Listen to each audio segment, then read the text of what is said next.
Sameach. Okay. Okay, we're gonna talk about Isaiah 61. I mentioned to Eric yesterday how it might be interesting to do something about that, because Messiah in Luke 4 was handed the scroll of Isaiah and he read a couple verses out of it and set it down. And I thought, well, that ought to be interesting to talk about, because most people don't go back and look where he shut the conversation off at. And to me, it shows his mission for his first coming as well as his second coming. And where he left off talking gets pretty interesting. Talks about who's going to be his priests in the kingdom and who's going to be actually servants out there plowing fields and tending flocks. But you know, Eric, it goes much deeper than that. So let's go, Eric. Well, it was a really interesting thing. You say he stopped right in the middle. So in Isaiah 61, let me just read it out of the Stone's Tanakh here. It says, this says, the Spirit of my Lord Hashem / Elohim. It actually says, the Ruach Adonai Yahuwah upon me, Ayin Lamed Yod. Because, that's Yod Ayin Nun, Hashem has anointed me. Well, it's actually Mem Shin Het Yahuwah. Well, Mem Shin Het is very similar to the word Mashiach or Messiah. So it's Mem Shin Yod Het is how you spell Mashiach. So this is Mem Shin Het without the Yod. And then the word me, Aleph Tav Yod, to bring tidings. Well, that's the word La Bashar. Well, the word Bashar is the word for gospel or good news, which is glad tidings. To the humbled. That's the word Ayin Nun Vav Yod Mem. This same word Ayin Nun is the word used for the day of Yom Kippur, where you're supposed to humble or oppress or burden yourself, poverty, afflicted, taken advantage of, depressed, and it's translated as fasting in that particular verse, which we've talked about before. I'm just bringing your attention to this word Ayin Nun because it's used a few times in this section. He has sent me, now this is the word shalachni, Shin Lamed Het Nun Yod. The word shalachan is a table. It actually, you look it up in the Red Dictionary, Ernest Klein's Dictionary, shalachan, Shin Lamed Het Nun, means a money changer's table, or a hide that you've skinned of an animal and you lay it out and you conduct business on it. Interesting, Yeshua tipped over the money changers' tables in the temple and drove them out. And that's a play on words, because the same word to drive out is the word for money changers' table, and it's the word for expeditor, which is one who goes on an expedition going to find something. Why the locomotive engine here? We'll get that to a minute. We'll get to that in a minute. But the whole idea, going out on an adventure, like going on a safari in Africa or something to see some interesting things you've never seen before. We'll get to these words in a moment, but it's really interesting. He sent me to bind up the brokenhearted. Well, the word to bind up is Lamed Het Shin Bet Shin La Chabash. But the word for locomotive engine also is to bind. It's Kuf Tet Resh. So it's a synonym word, but we'll get to that in a minute. I'm still reading Isaiah 61:1. Sent me to bind up the brokenhearted, to proclaim freedom. Well, the word brokenhearted is Lamed Nun Shin Bet Resh Yod, and then the word heart, which is Lamed Bet. So this word shavar. You know the pirates or some old sailor, shiver me timbers, shiver me timbers. Well, the timbers are your legs, and to shiver is to quake or tremble. It comes from this Hebrew word. Shavar is to break and crumble into little pieces instead of being solid. We'll get to that meaning of the word in just a minute. So that word shiver, as in shiver me timbers, is very specifically Hebrew. And one of the couple places that are really profound is in this very verse. And to proclaim, that's the word lakra, kuf resh aleph, which is the same as Vayikra, Leviticus, or to call to learn how to read. For the freedom for the captives. The next word is captives, which is lamed, shin, bet, vav, and then the plural yod mem. But the word shin, bet, vav is, remember, shin, bet, tav is Shabbat. So to return to the place you dwell as if you were a captive, imprisoned by Yahuwah's instruction to remain at your place, or to stop work, to desist, which is the same as the word for Atzeret, as in Shemini Atzeret, the seventh festival. I'm just giving you a context of synonyms. So this word lamed shin bet vav yod mem is to the captives or prisoners. It's the same as the word Atzeret and basically Shabbat. And then here's the word dalet resh vav resh, which means release, but it's the word daror, which is also sparrow. So we like to think of sparrows flying free. Freedom, liberty, and release from servitude is daror. Well, the Shabbat, though it seems like you're being held captive and have to sit down in your house, it's a release from servitude. So just like at the Passover, with the Exodus from Egypt, Yahweh took us out of being slaves in bondage to the Pharaoh of Mitzrayim, between a rock and a hard place, this constriction of Zadi Resh. It wasn't to just be anarchists. We're not sons of anarchy. We are sons of the Most High. And because His day of freedom and release is the Shabbat, we're captured by the release from being in servitude to other masters. And it's you might say, reveled in by, the word anarchy is doing whatever you please. It's not doing whatever we pleased, it's doing what He pleased. Playing into His desires, playing into His hopes and His visions of what it would mean to have a people, that He would be our Elohim and we would be with Him and do what He says. Well, to play back into that word for to break, shavar, literally it means a broken heart or broken dreams.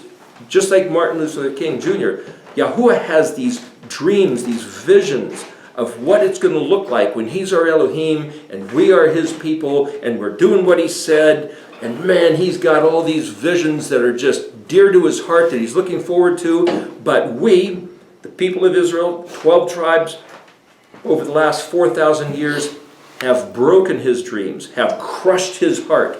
This is the same word shavar as when you buy cracked corn to give to chickens. That cracked corn, that cracked grits is the exact same word as shavar.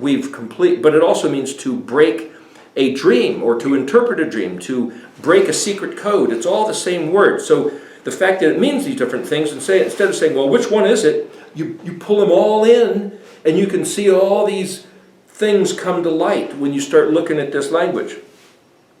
So to release from the bondage, the word bondage here is vav lamed, and towards thee, that's the prefix, aleph samik vav resh, and then the plural yod mem. So that means those who are in the condition of aleph samik resh, which is actually prohibition, forbidden, or bound. So He has given us the Shabbat to release us from servitude to those who are bound and forbidden in their conduct and their minds regulated by the oppressors and the tyrannic despots which prevail in our culture.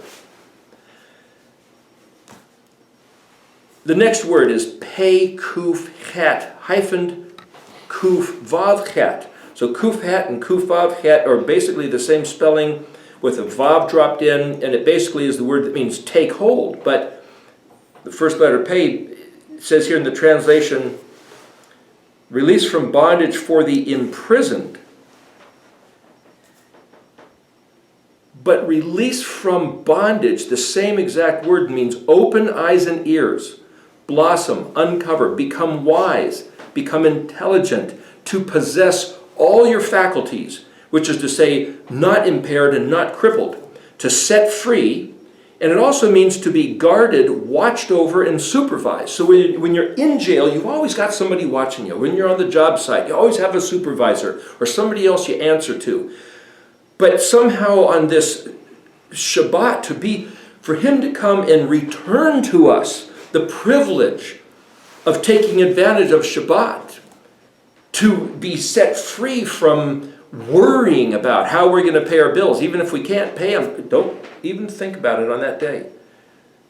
Today, according to the calendar of the full mooners, this is the first day of unleavened bread. It's unleavened bread. Chag Sameach. It's a mandatory no work day.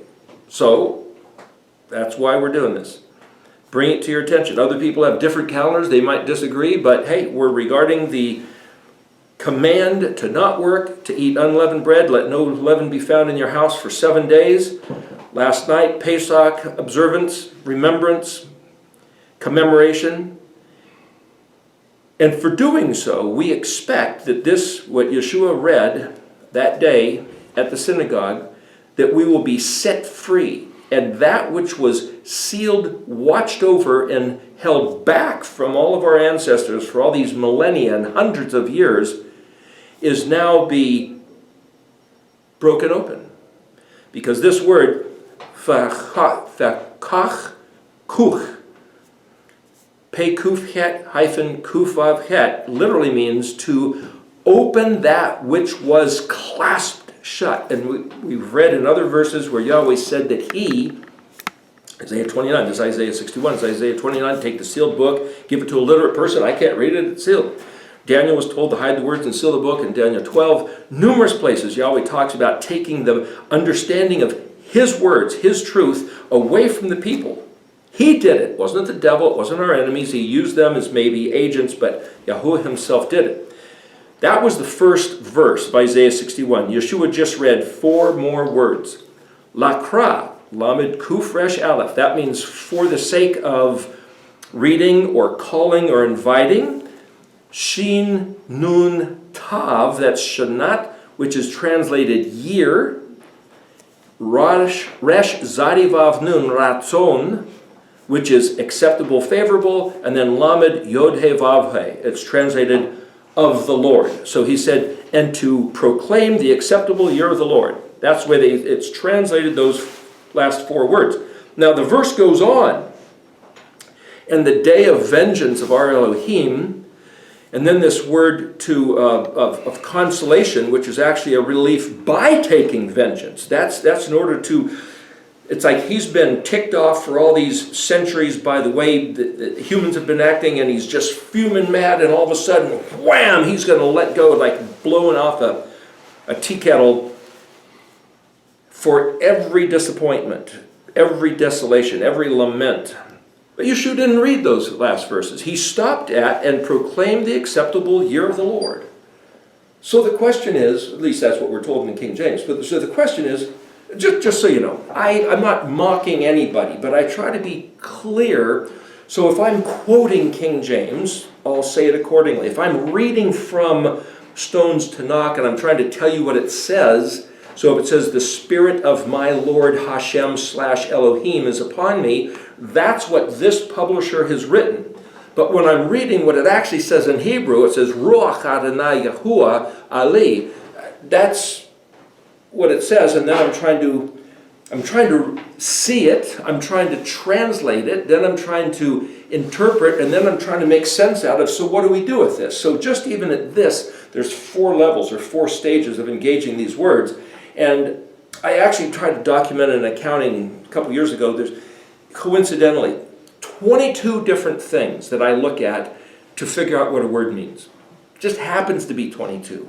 It wasn't on purpose, but the meanings of the letters, the Mishkan pattern, the dictionary, dropping in vavs and yods, taking out vavs, looking at prefix, suffixes, various different things. Those are just a handful right there.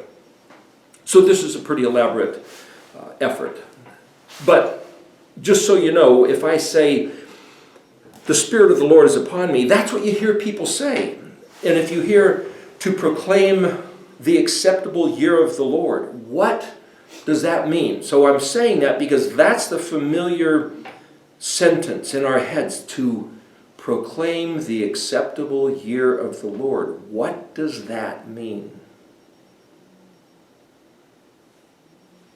What would you have thought it meant? Have you had any thoughts previously to what we just discussed a moment ago regarding this? Well, when he opened up there, it was suggestive of Jubilee cycle to me, setting the captives free, year of release. What's the Jubilee for people who don't know? Well, the captives go free after they got in trouble with debt and they were taken into, well, self-indentured servanthood. Well, And then you have their release every 7 years after that, and then of course the Jubilee year.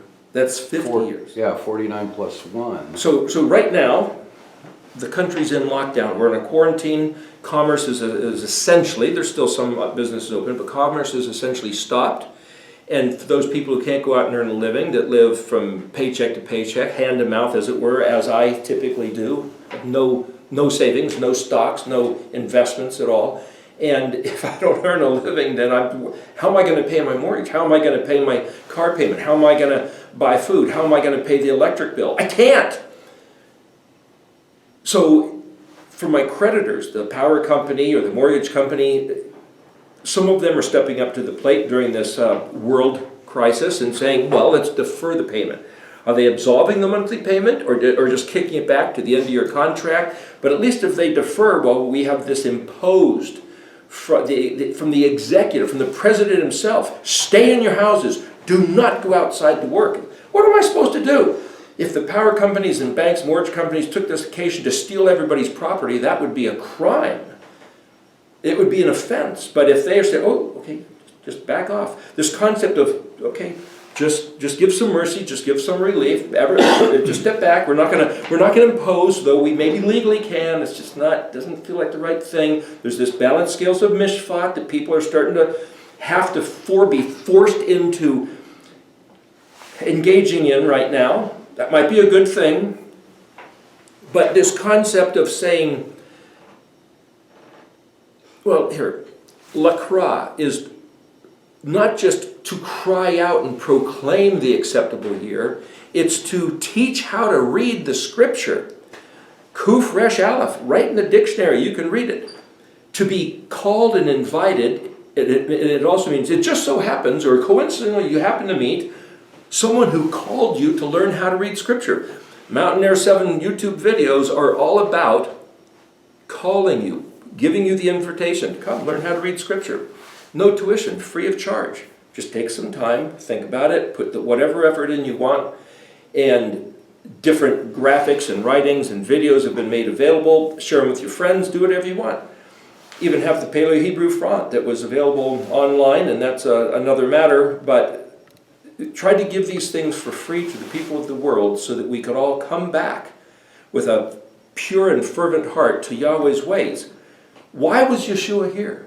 He sat down in the synagogue, opened up, and he read, and those are the last 4 words he read. He closed the book, and he said, today, these words are fulfilled in your hearing. He called, now here's the word acceptable year, but you know the interesting thing, if you look in the dictionary, the word shin nun tav comes from shin nun hey. The tav is a suffix. Shin nun is the word for teeth. And like teeth that are different, and they oppose each other with upper and lower teeth, like football scrimmage line, as we discussed before, it means variant, to change. It also means sleep or slumbering. So you're alert, you're active, you're doing stuff, and then when you get tired, your disposition, your countenance, everything changes, and you lay down. Instead of being vertical, you're horizontal, and you go to sleep. Almost like a slice of death. And when you wake up, you're active again. That change is why they call it sleep. So there was a question about whether Paul was writing in Greek or English or Hebrew or Aramaic. And when he says, we will all be, he talked about there being a mystery, he says, we will all be changed, but we will not all sleep. We will all sleep, or we will not be, what was it? We will not all sleep, but we will all be changed. I'm wording it backwards. That's close enough. That's close enough. But the point is, what language was that? Sleep and change. Boy, in English, those are 2 completely different sounds. Sleep, S-L-E-E-P. Change, C-H-A-N-G-E. Not, the letters aren't even close. But in Hebrew, it's shana, shin, nun, hey. It's the exact same word. So what Paul said is we will not all shana, we will all shana.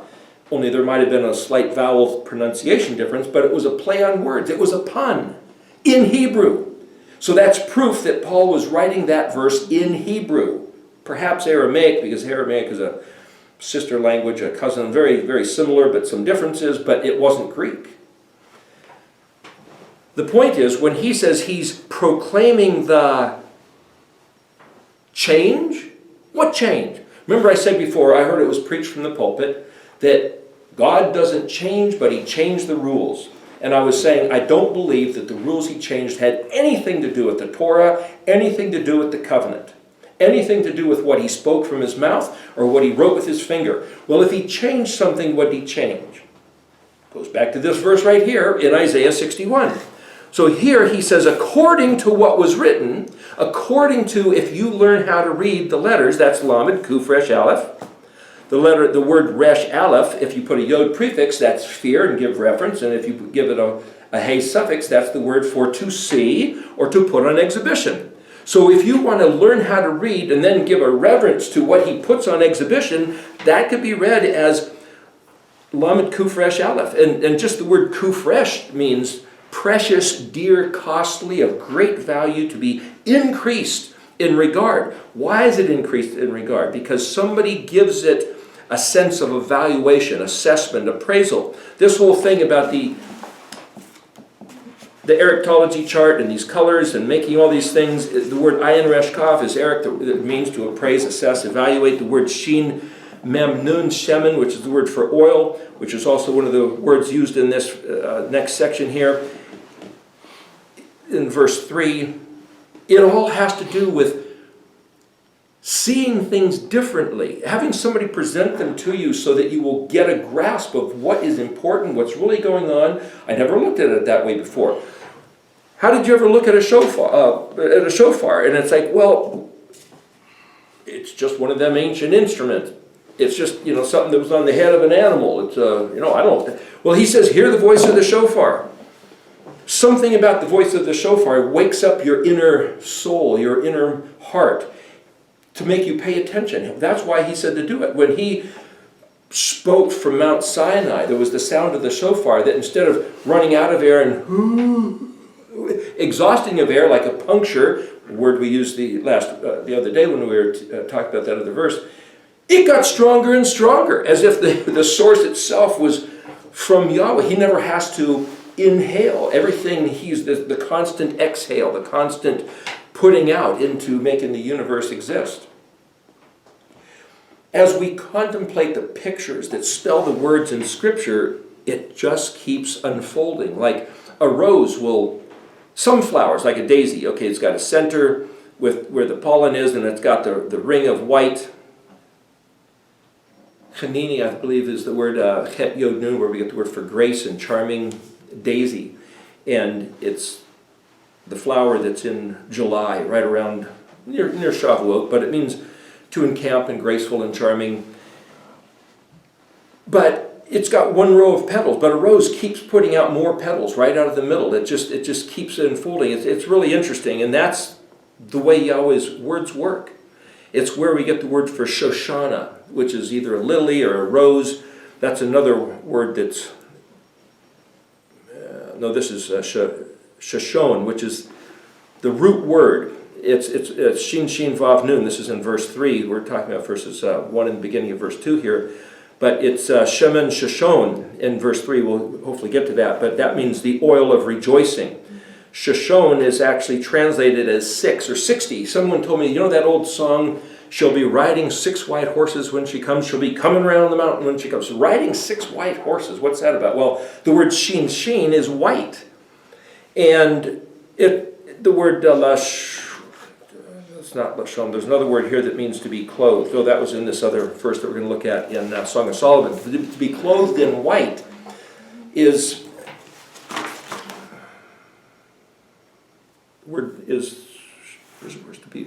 labosh, lamed bet vav shin, is to be clothed, and white Lebanon is the root of the word for white, like the word Laban that was Yaakov's uncle. We're going to get to that in a minute. One of the reasons why we showed a picture of the cedar of Lebanon out here, we're going to get to that in just a moment.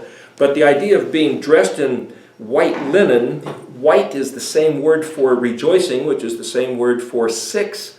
So 6 white horses is 6 days of the week, and she'll be riding 6 white horses is the day of the Sabbath, Yom HaShabbat. Riding 6 white horses, the Shabbat comes in gladness and exultation. Things are written cryptically. Anyway, back on track here. So this word for ratzon, it says the acceptable. So it is what is acceptable. But in the dictionary here, it also means favor, acceptance, one's will, one's wish, a desire, something that's voluntary, pleasing, to make good, to pacify or appease, to satisfy, count, or pay off. That's the same synonymous as the word for 7, which is shin bet ayin, which means surfeited, full, pay off. It's the word for to make a vow, make an oath, or the curse that you get for breaking the vow. So the trouble with all the story in the Old Testament is that Israel made a vow, an oath with Yahuwah, Mount Sinai, a covenant, a brit, bet resh yod tav. Hey bet resh is the word for pronounce, articulate, explain clearly.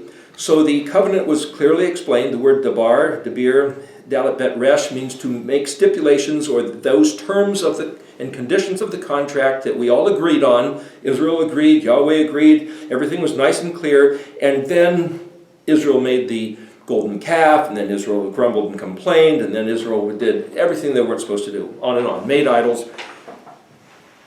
So there was an offense. There was something that was ruined. And then Yahweh said in Leviticus 26, if you break these things, or if you find my ways loathsome, detestable, abhorrent, then I'm going to multiply the curse by 7.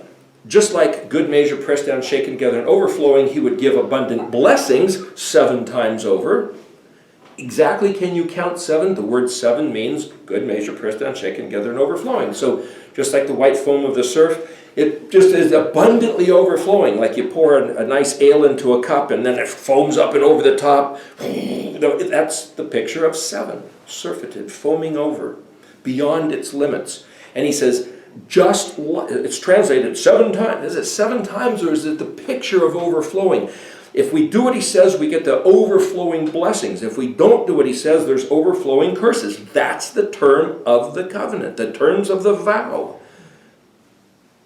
So we found ourselves in a void. We found ourselves historically, the people of Israel, the people of planet Earth, mankind found themselves in a hole, in a pit, in a ditch that they couldn't get out of. Couldn't work our way out. Every one of us gets approximately 70 years, some more, some less. And if we can't figure it out and we die, then we're stuck in our depravity. How can we help each other? How can we help ourselves? How do we get out of this mess? But here this says, to proclaim the acceptable year of the Lord. No, it says, Lakra Shanat Ratzon La Yahweh. Well, another way to read this, imagine if you took out a student loan and you owed $100,000, but then you had to get a job flipping burgers or pumping gas and didn't get some big executive job where you're making a lot of money, and in 20, 30, 40 years goes by and you still owe, with compounded interest, $100,000. How are you ever going to get that paid off? And then suppose your creditor comes up to you and says, hey, we have some interest in some property and there's a forest fire coming through, and if you would care to risk your life, we'll trade you. Put in a few days of service on this fire line and we'll absolve you of your debt. You can say, well, that's not even a fair measure. Except you're risking your life, and they're coming up with the terms that says, we'll do this. We will satisfy your debt from a long time ago if you will put your life on the line for us now, and we'll call it good. They volunteered to call it good, exchanging this for that. they'll find that acceptable. They're the creditor, and it's regarding a long outstanding debt. If you look in this dictionary, that's exactly what the word ratzon means. And the word shana means to change or dormant or slumbering, like a long, sleepy debt that's just been lingering on. And takra doesn't just mean learn how to read, but it can also be read according to what was written, without changing anything about what was written. There's a change of the interpretation, or there's a change in the way you see it, but still according to Yahuwah. Lamed Yod He Vav He, the fourth word. So for Yeshua to sit there and say, hey, listen, let's go back. Ruach Adonai. Well, the word Ruach is spirit, mind, will, disposition, the expanse. And then the word Adonai, well, that's Lord. But wait a minute, Aleph is a prefix, Yod is a suffix, means I will, and my, and Dalet Nun is to call or make a call like an umpire, or determine or make a decision. He says, this is by my own decision. It's one way to read the word Adonai. So the mind or the spirit of Yahweh, I took it upon myself to decide. Ali, Amal Ayin Lamed Yod means to, this is my yoke, my burden.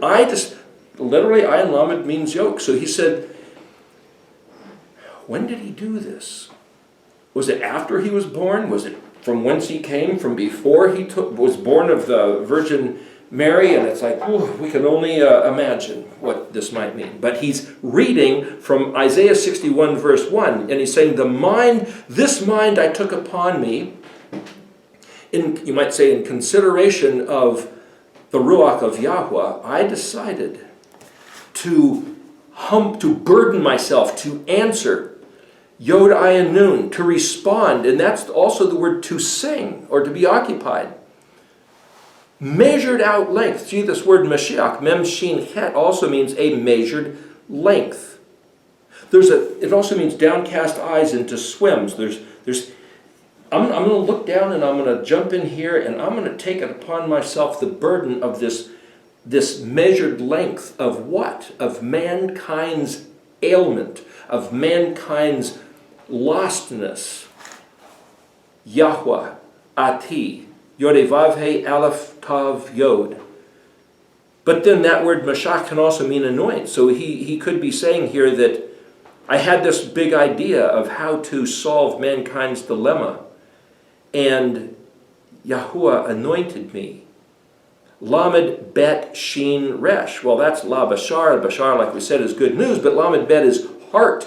Like you have the heart for it, and then Shin Resh is a singer. Well, the same word Ayin Nun means to sing and respond, and here there's this word Shin Resh, Sar, which is a singer or a poet or a bracelet. 2 words later, the next word is Ayin Nun. There's that Ayin Nun word again, which means humble, afflicted, meek, oppressed, or tormented. Ayin Nun Vav Yod Mem. That's for the sake of those who are humbled, and the sake of the poor and the tormented. And then this word Shin Lamed Het Nun Yod. Well, that's the word that means he sent me. But the word Shin as a prefix means to be in the condition of, very similar to a Mem or a Lamed or a Bet. And the Yod suffix means me. But then the word Shin Lamed Het also, Let Lamed Het Nun means melody or tune or to compose a song. So this could be read as, from my heart I considered the matters and composed a song that he sent me from the heavens to the earth to bandage, Het Bet Shin, to dress a wound, but it's also the same word to the imprisoned. So I'm saying there's 2 ways to read this. If you bandage a wound that was so busted up you can't even tend for it yourself, this can mean the imprisoned, because somebody in prison is wrapped up and they can't get out. So I'm trying to show you there's different ways to read these Hebrew words. So was this Yeshua's idea? Seeing the predicament and coming up with this great idea? This ingenious plan, which is the exact same word as the gold band wrapped around him. Het Shin Bet, I believe, is the word, as we discussed the other day. This is Het Bet Shin. I believe that's where Het Shin Bet. But anyway, so for the sake of bandaging or dressing the wound, and then here's the word Lamed Nun Shin Bet Resh Yod Lamed Bet, which is the broken heart. Because it was So broken, nobody could ever put it together again, like Humpty Dumpty. Only Yeshua came up with a plan. What was that plan? To sacrifice himself? To offer himself? Himself. We were never told anywhere in the Torah that a human sacrifice would take away sin. That was not given to us to conduct. But did he resolve, you might say save or hold that option back that he could do for himself? That Yeshua could take it upon himself to do what we were not given according to the contract any means to provide for ourselves. We were told, do what he said. We didn't do what he said. We couldn't do what he said, or whatever, because of our human frailty. Thanks a lot, Adam! We were just born into an incompetent depravity. Wow, okay. Did he take it upon himself to invent something to come down here and trade or pay off the debt to offer us the restoration, acceptance back into a position of living according to the terms and stipulations of the covenant?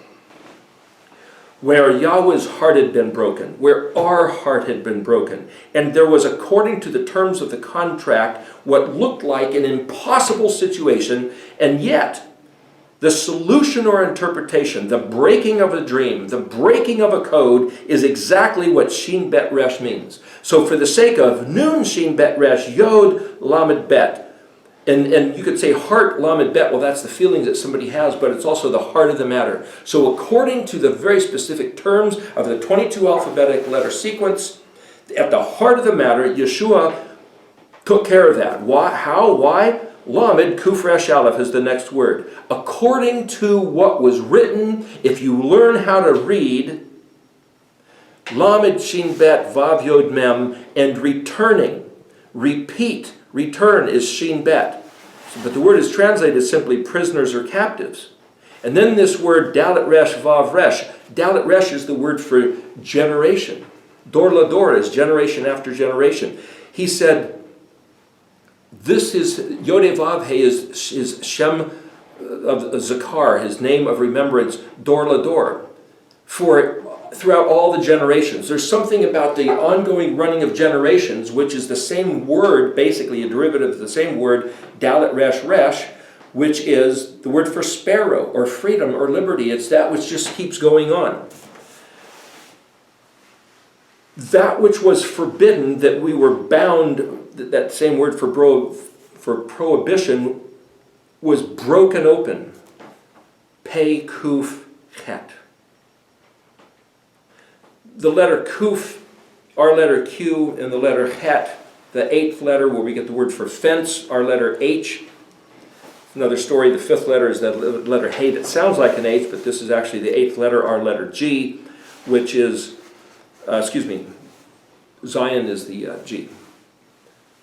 Our letter H. But anyway, the point is it's a fence, it's that which is bound, it's that which is closed up, shut like a castle, like a prison. So it seems like what he's saying here is that in this passage that he read in Isaiah 61, verses 1 and 2, where he said, this day it's open, it's revealed to you. This way, this day it's made a reality. What did he do? Wasn't this right near the beginning of his ministry? Yeah, the declaration. So my take on this is that Yeshua came down here on a mission. And you could say, look, something failed. He said to Jerusalem, his disciples, his Talmudim taught ones, look, in one day, and it could have well been a festivity day, a holiday, and everybody's there, and everybody was happy, and everything. The place looked nice. It was all decorated. And they said, gosh, look at this place. Isn't this spectacular? And he looked at it, and he shook his head, and, oh, Jerusalem, how I would have taken you under my wings like a hen takes her chicks. But you wouldn't have it. So destruction is going to come upon you. It's like, what do you mean you would have taken us under your wings? Was that plan A? Did we go for plan B?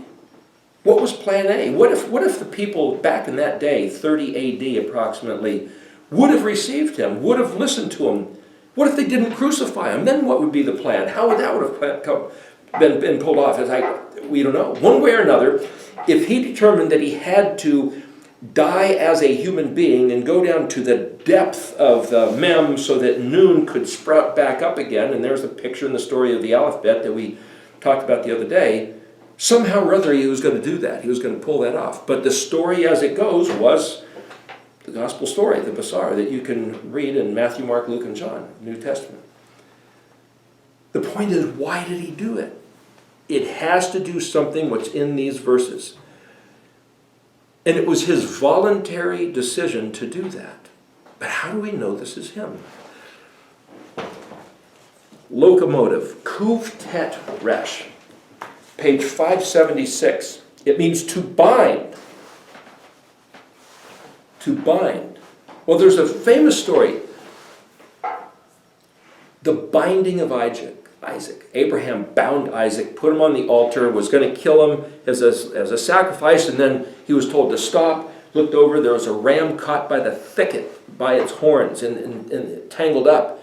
And so he was told to offer the ram instead of Isaac, and so that's as it were, a parable. Some people call it a prophecy. We discussed that the other day. It's more like a picture, a metaphor of Yeshua having the crown of thorns on his head, of Jonah being in the belly of the great fish and his head being wrapped up in seaweed. That's another story we're told. So this concept of locomotive engine, Qatar, Kuf Tet Resh, is to be bound, but it's also the word for incense. Now we're told at the altar of incense, in the Mishkan, it's the equivalent letter of Pei. It's the equivalent Moed of Sukkot.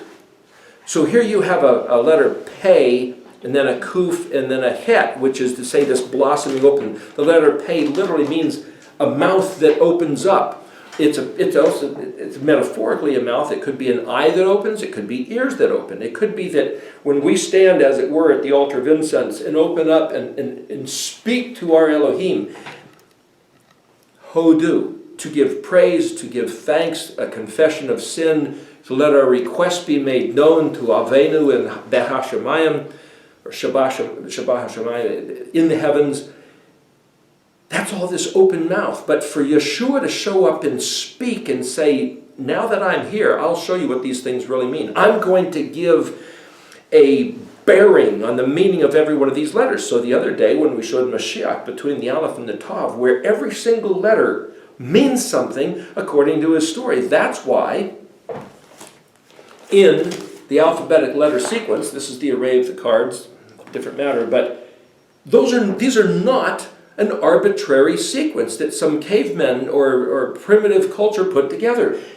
Each one of these letters in this very specific order reveals Yeshua being this Mashiach. Every one of the letters is in a very specific sequence, before and after a very specific letter. And the whole reason why the name Yahuwah means what it means, he who causes himself to exist and he who created everything, is because it's the 10th letter, the 5th letter, the 6th, and then the 5th again. You say, well, what does that got to do with anything? That's a whole other study that we've talked about, but it all has to do with because the letters are where they are. He placed them there. And if you learn how to read Kuf Resh Aleph, you'll see why.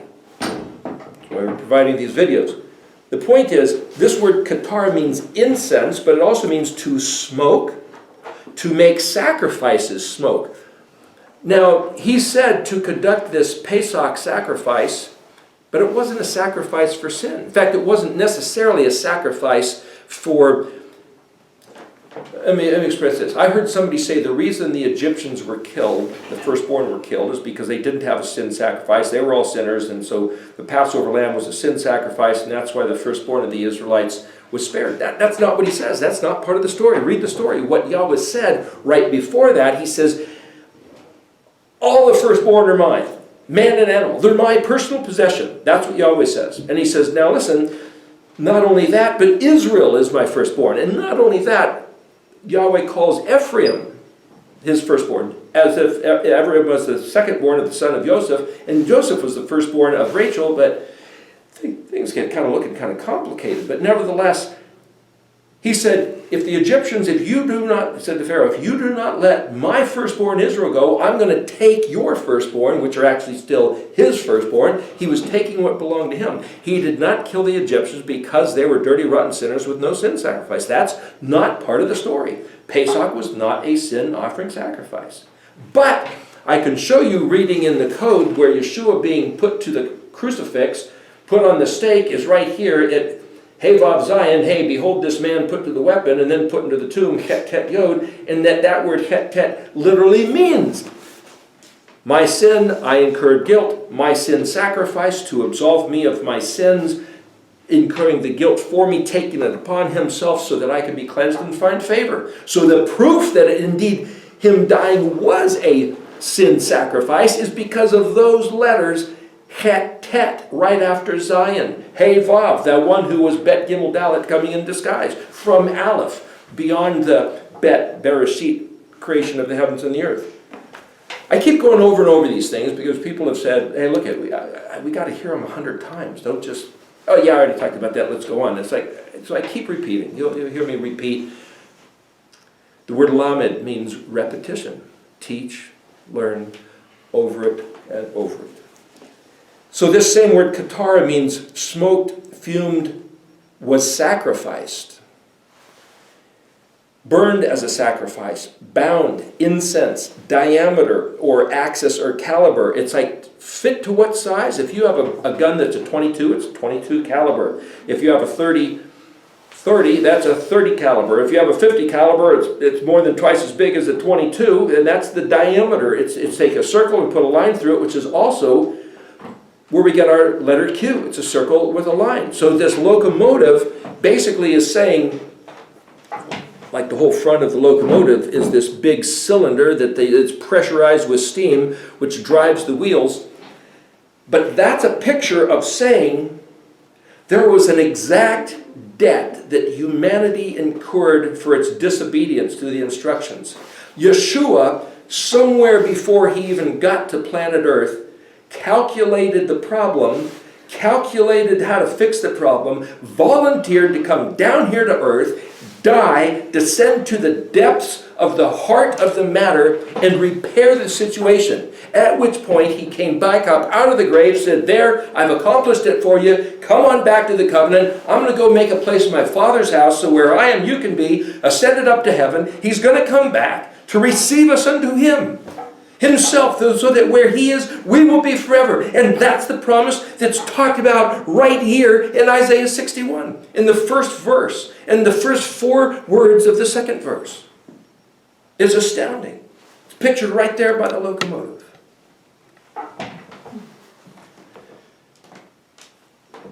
If you look at where this word is used, it's in Song of Solomon 3:6. This is what it says, according to this translation.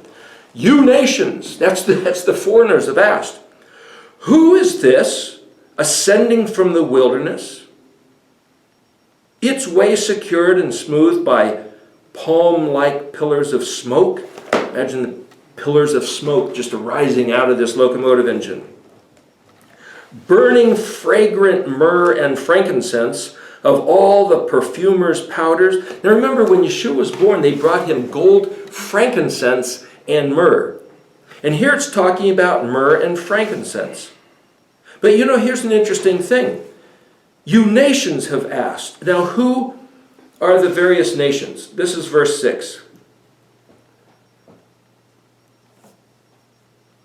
Mi zat Allah min ha-midbar ka timar. Oh, wait a minute. It doesn't even say nations. See, there's an interesting thing here. If you look in Stone's Tanakh, it says the allegorical rendering following Rashi. So if you read this, you'll see it reads a little different than King James. And when I first opened up this particular book and I started reading it, and then I started trying to compare it to the words, I go, whoa, am I not seeing something right? Get the dictionary, and you read this, a bunch of the words don't match.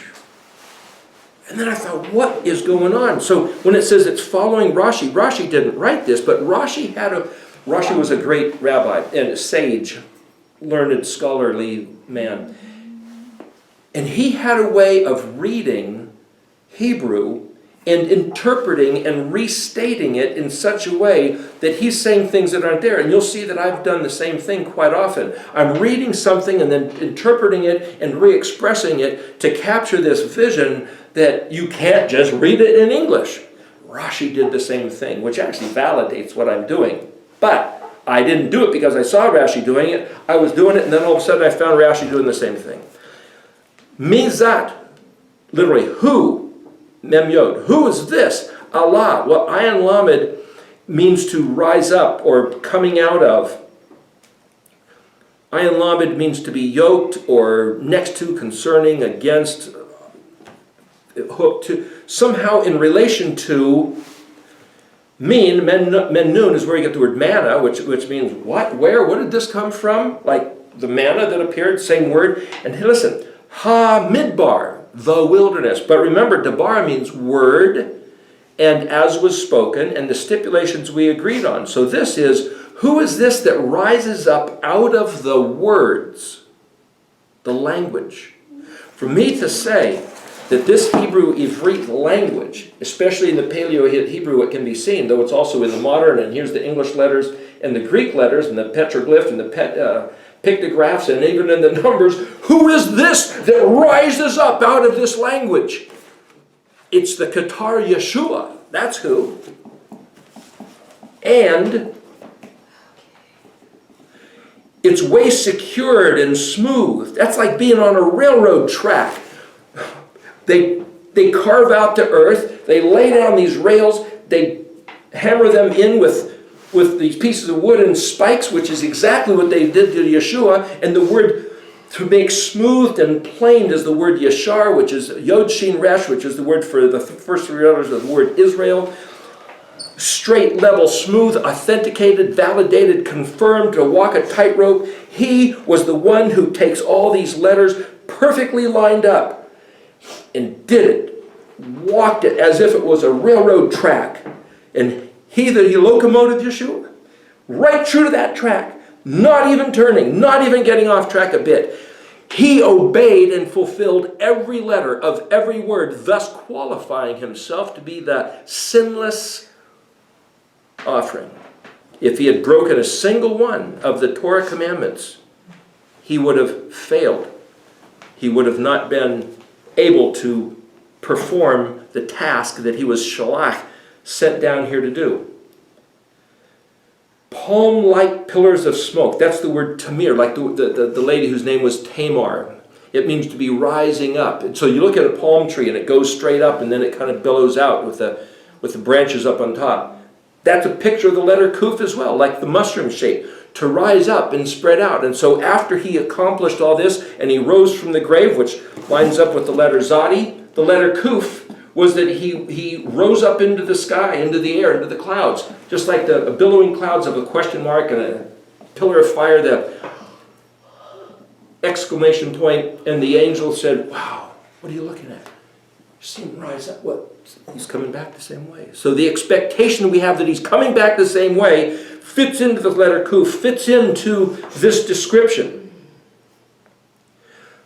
Burning, fragrant myrrh and frankincense of all the perfumers' powers. Well, the interesting thing about the word frankincense is it's the word labon. Lamed bet vav nun hey, labona.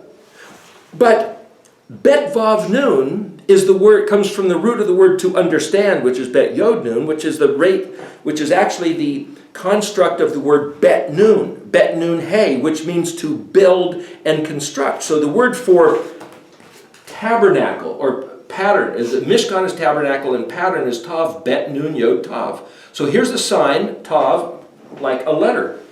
And then Beni is my son, or my son is built and constructed according to the meanings of these letters. The X shape is the tav letter in Hebrew. So you could say the word Lebanon or the word frankincense is actually the understanding of how my son is built. And it says here that it comes out of the language or out of the wilderness.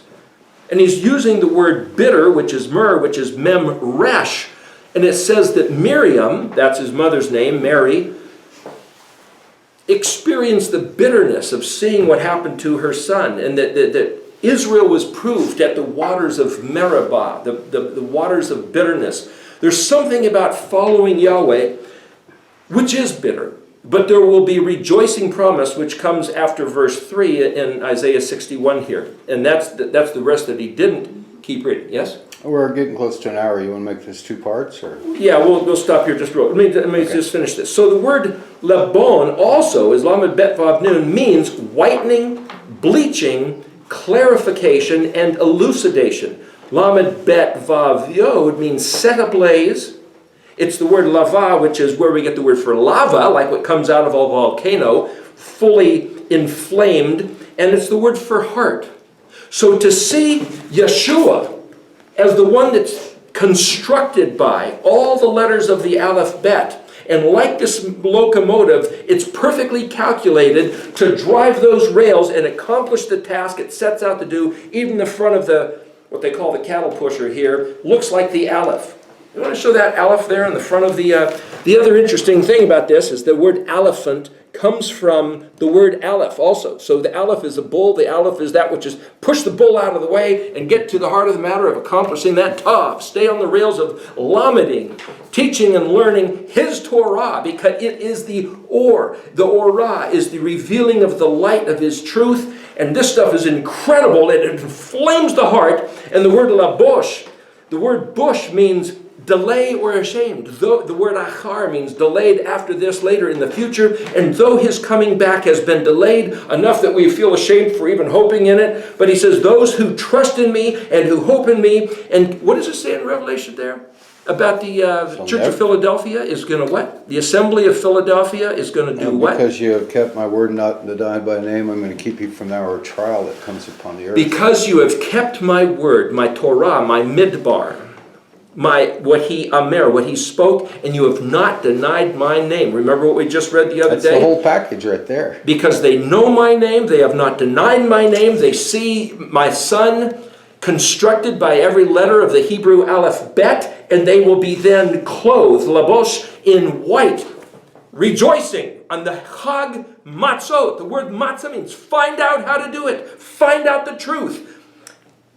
And run your life like that locomotive, pushing the bull out of the way. It's all about Aleph, which means, the word Aleph, remember, means to be taught, trained, and domesticated of the house of Yahuwah. And when Yeshua says, I'm going to prepare a place for you in my Father's house, you're not going to bring muddy shoes in that you've been walking through who knows what out in the yard with the dogs. You will be taking off your shoes if he says so, and you will be sitting at his table in grace, chineni, graceful and charming, because we have made our lives pleasing to him according to his ratzon, according to his will and pleasure.